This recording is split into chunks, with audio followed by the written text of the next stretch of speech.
नमस्कार दोस्तों, इस वीडियो में हम आपके लिए लेके आए हैं राजस्थान की जलवायु भाग 2, जो इसका अंतिम भाग है। तो आइए अध्ययन करते हैं परीक्षा उपयोगी प्रश्नों का। तो हमारा पहला प्रश्न है, राज्य का सर्वाधिक आर्द्र जिला कौन सा है जो सर्वाधिक वर्षा प्राप्त करने के कारण सर्वाधिक आर्द्र जिला कहलाता है? तो सही उत्तर है झालावाड़। आर्द्र जिला, गीला जिला एक ही बात है। राजस्थान में शीतकालीन वर्षा, जिसे मावठ कहा जाता है, इसका प्रमुख कारण है पश्चिमी विक्षोभ। राजस्थान का सर्वाधिक गर्म जिला कौन सा है? राजस्थान का सर्वाधिक गर्म जिला है चूरू जिला, जो गर्मियों में सबसे ज़्यादा गर्म रहता है। राजस्थान में सर्वाधिक दैनिक तापांतर वाला क्षेत्र कौन सा है? तो राजस्थान का पश्चिमी क्षेत्र है सर्वाधिक दैनिक तापांतर वाला क्षेत्र है, जहां एक दिन का तापमान में बहुत ज़्यादा अंतर पाया जाता है। राजस्थान का सर्वाधिक दैनिक तापांतर वाला जिला, सर्वाधिक दैनिक तापांतर वाला जिला है जैसलमेर, जो दिन में सूर्य की रोशनी में बहुत ज़्यादा गर्म हो जाता है और शाम को शीतल हो जाता है।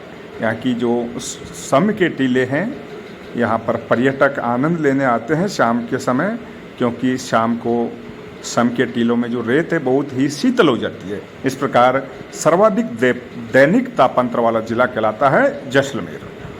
और राजस्थान का सर्वाधिक वार्षिक तापांतर वाला जिला है चूरू जिला। ध्यान रखना, अगर दैनिक तापांतर वाला जिला पूछे तो जैसलमेर, और सर्वाधिक वार्षिक तापांतर वाला जिला पूछे तो चूरू होगा, क्योंकि चूरू जिला गर्मियों में बहुत ज़्यादा गर्म और सर्दियों में बहुत ज़्यादा ठंडा रहता है।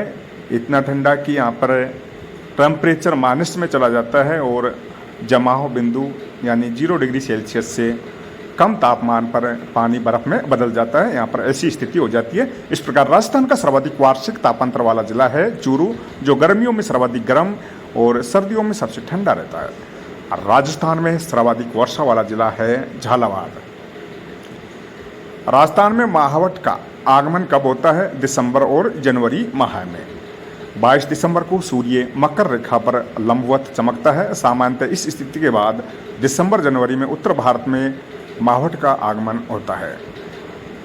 बहुत ही अच्छा प्रश्न है। मावठ से सर्वाधिक फायदा और सर्वाधिक नुकसान क्रमशः किस फसल को होता है? तो सही युग्म है गेहूं और धनिया। मावठ से सर्वाधिक फायदा गेहूं को होता है और सर्वाधिक नुकसान धनिया को होता है। राज्य के किस क्षेत्र में वर्षा में अधिक परिवर्तनशीलता दृष्टिगोचर होती है? मरुस्थलीय क्षेत्र में।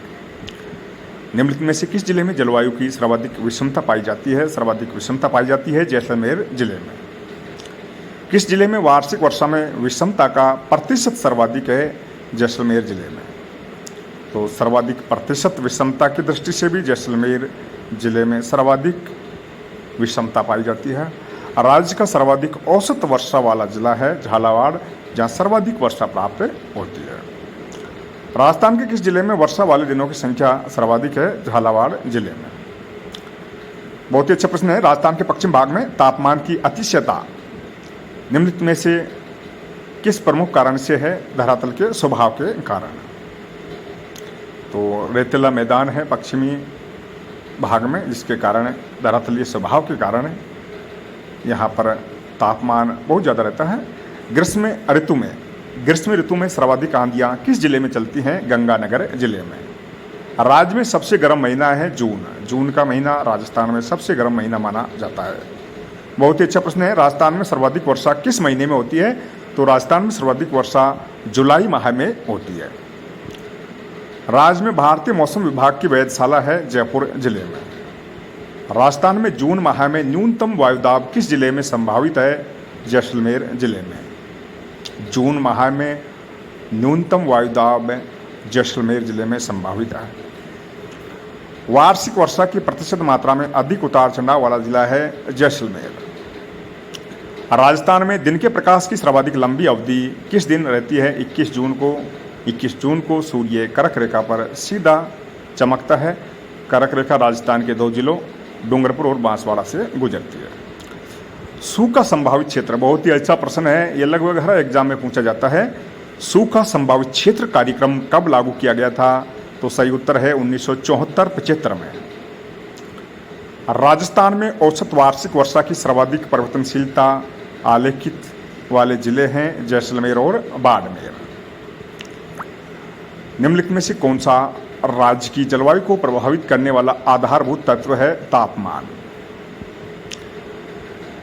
निम्नलिखित में से किस स्थान पर राजस्थान में साधारणतः सर्वाधिक वर्षा दर्ज होती है? तो स्थान विशेष की बात करें तो राजस्थान में माउंट आबू में सर्वाधिक वर्षा दर्ज होती है। माउंट आबू सिरोही जिले में है। जिले की पूछे तो झालावाड़, स्थान की पूछे तो माउंट आबू सर्वाधिक वर्षा प्राप्त करते हैं।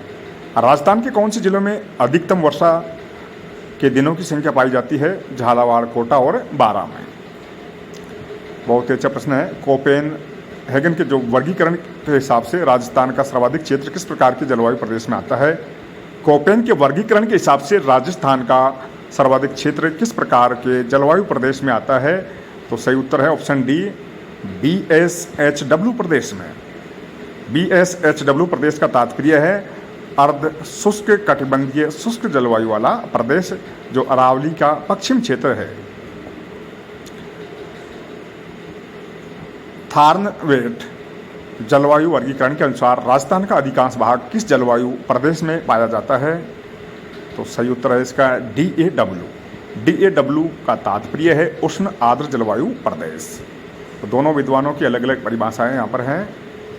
कोपेन के वर्गीकरण में राजस्थान का सर्वाधिक क्षेत्र BSHW जलवायु प्रदेश में आता है, जो अर्ध शुष्क कटिबंधीय शुष्क जलवायु प्रदेश है, जो अरावली का पश्चिम क्षेत्र है। जबकि थार्नवेट के अनुसार राजस्थान का अधिकांश भाग DAW जलवायु प्रदेश में आता है, जिसका तात्पर्य है उष्ण आर्द्र जलवायु प्रदेश। निम्न में से कौन सा क्षेत्र राजस्थान में BSHW प्रकार की जलवायु को कोपेन वर्गीकरण के अनुसार दर्शाता है? अरावली के पश्चिमी भाग को। BWHW से अभिप्राय है, BWHW से अभिप्राय है शुष्क उष्णकटिबंधीय मरुस्थल। और इसके अंतर्गत कौन कौन से प्रदेश आते हैं? BWHW उष्णकटिबंधीय शुष्क जलवायु प्रदेश में जैसलमेर, फलोदी, बीकानेर, श्रीगंगानगर, हनुमानगढ़ तथा चूरू जिले का कुछ क्षेत्र आता है।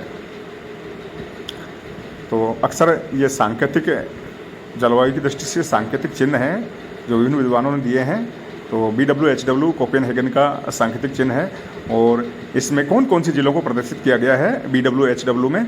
उष्णकटिबंधीय शुष्क जलवायु प्रदेश के जैसलमेर, फलोदी, बीकानेर, श्रीगंगानगर, हनुमानगढ़ और चूरू जिले के कुछ भाग को। तो ऐसे प्रश्न अक्सर एग्जाम में आते हैं, ध्यान रखना। थॉर्नथवेट के वर्गीकरण के अनुसार कौन सा संकेत उष्णकटिबंधीय मरुस्थलीय जलवायु को दर्शाता है? EAD उष्णकटिबंधीय मरुस्थलीय जलवायु को दर्शाता है EAD, जो थॉर्नथवेट का वर्गीकरण है। जब बांसवाड़ा में कर्क रेखा पर सूर्य सीधा चमकता है तो कौन सी घटना होती है? न्यून दाब की घटना। जब बांसवाड़ा, जो कि कर्क रेखा के निकट स्थित है, जब बांसवाड़ा में कर्क रेखा पर सूर्य सीधा चमकता है तो इसका अर्थ है कि वह समय ग्रीष्म संक्रांति के आसपास का होता है, यानी लगभग 21 जून के आसपास। इस समय सूर्य की सीधे किरणें गिरती हैं, जिससे तापमान उच्च हो जाता है, वायुमंडल गर्म होकर फैलता है, परिणाम स्वरूप वायुदाब कम हो जाता है। तो कर्क रेखा पर सूर्य की सीधी किरणें पड़ने से तापमान उच्च हो जाता है, वायुमंडल गर्म होता है और परिणाम स्वरूप वायुदाब कम हो जाता है। राजस्थान में पर्यावरण एवं जलवायु परिवर्तन निदेशालय किस वर्ष स्थापित किया गया था? 2019 में। कोपेन के जलवायु वर्गीकरण के अनुसार राजस्थान के निम्नलिखित जिलों में से कौन सा जिला पूर्णतः BWHW जलवायु प्रदेश की श्रेणी में आता है? जैसलमेर जिला। कोपेन के जलवायु वर्गीकरण में BWHW का अर्थ है शुष्क गर्म मरुस्थलीय जलवायु। जैसलमेर पूर्णतः इस क्षेत्र में आता है क्योंकि यह थार मरुस्थल का सबसे शुष्क और गर्म क्षेत्र है। राजस्थान में जिले जहां 8 वर्ष के अंतराल पर मौसमी सूखे की पुनरावृत्ति संभावित है, कौन से 2 जिले हैं? भरतपुर और धौलपुर ऐसे जिले हैं जहां प्रति 8 वर्ष में के अंतराल पर मौसमी सूखे की पुनरावृत्ति होती है, भरतपुर और धौलपुर में। राजस्थान में सूखा एक सामान्य प्राकृतिक आपदा है। भरतपुर और धौलपुर जैसे जिले जो पूर्वी राजस्थान में हैं, कम वर्षा और भौगोलिक स्थिति के कारण 8 वर्ष में मौसमी सूखे का सामना करते हैं। कोपेन के अनुसार कौन सा जिला समूह AW जलवायु प्रदेश के अंतर्गत आता है? तो बांसवाड़ा, डूंगरपुर, झालावाड़। बांसवाड़ा, डूंगरपुर, झालावाड़ AW जलवायु प्रदेश के अंतर्गत आता है। कोपेन के जलवायु वर्गीकरण में AW जलवायु प्रदेश में उष्णकटिबंधीय सवाना जलवायु को दर्शाती है, जिसमें गर्मी में वर्षा और शुष्क सर्दियां होती हैं।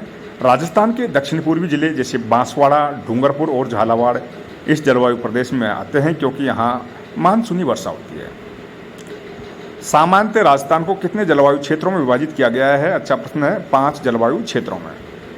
तापमान वर्षा के आधार पर राजस्थान को 5 जलवायु प्रदेशों में बांटा गया है। नंबर 1 शुष्क जलवायु प्रदेश, यहाँ पर वर्षा होती है 0 से 20 सेंटीमीटर। नंबर 2 अर्ध शुष्क जलवायु प्रदेश, वर्षा की मात्रा 20 से 40 सेंटीमीटर।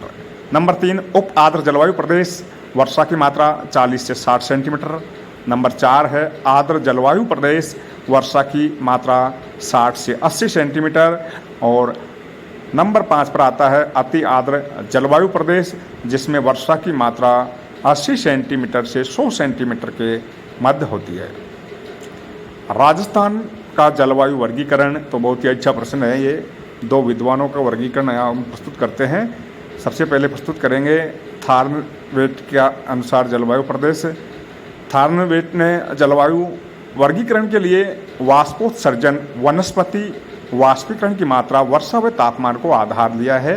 राजस्थान में थार्नवेट का जलवायु वर्गीकरण अधिक मान्य है। ध्यान रखना, राजस्थान में किसका जलवायु वर्गीकरण अधिक मान्य है? थार्नवेट का। और इन्होंने जलवायु वर्गीकरण में 4 सांकेतिक चिन्ह दिए हैं, 4 भागों में बांटा है। CAW जिसे उप आर्द्र जलवायु प्रदेश कहते हैं, DAW जिसे उष्ण आर्द्र जलवायु प्रदेश कहते हैं, DBW यह अर्ध शुष्क जलवायु प्रदेश को दर्शाता है, तथा EAD यह उष्ण शुष्क कटिबंधीय मरुस्थलीय जलवायु को दर्शाता है।